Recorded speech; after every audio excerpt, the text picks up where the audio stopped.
Hello! I wanted to take some time to introduce myself before I talk about the features from the EPIC assessment that was sent to me. My name is Alicia Aropp, and I have over 20 years of teaching experience in the classroom, in the university setting, and through other volunteer work. Here in this picture that you see is my family. We live in Stillwater, and we have for the last 5 years.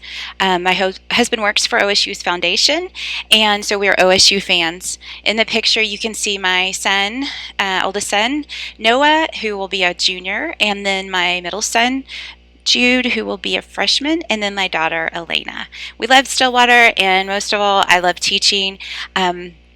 It's a passion of mine, and I believe that every student can learn if put in the right environment with the right instructional plan.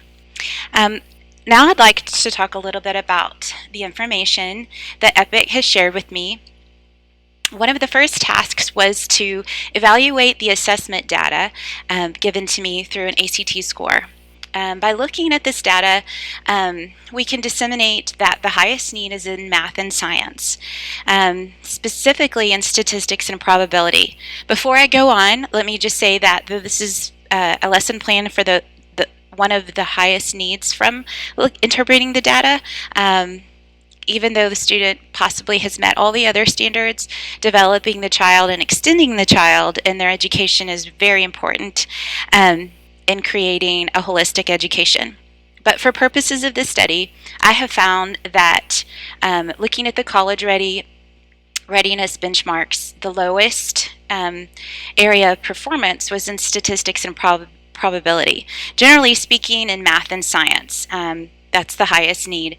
You can see from the graph that I present here that there were over 5 standards that were not met within math, and there was one not in science, unmet in science, and then these are the lower 2 from science and reading. So from this data that I was able to interpret, I was able to create a lesson plan specifically in probability. This lesson was specifically geared for an introduction role of probability using the OAS standards shown here. The objective here is to collect, organize, display, and interpret data, and then to understand the basic principles of probability. The materials needed are dice, a probability graph, and a coin. Overall, this lesson will last about an hour, depending on the students' questions concerning the topic.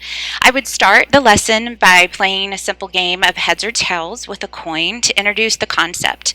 But then I would move further on to sharing a Khan Academy video that gives an introduction to how you determine data using the heads or tails game that we had just played. Then, after having an introduction to both the game and the video, I would talk to the students about how that was all connected. We would play a game using die with rolling and recording the data from the statistics that came in from the numbers that were rolled. I would then conclude this particular probability. Well, here's the video. Sorry.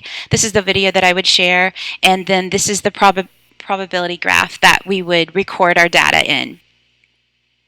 Finally, we, after sharing that information with the student, I would have them complete this probability with a single die assessment worksheet to determine what further instruction needed to be added to the student's repertoire.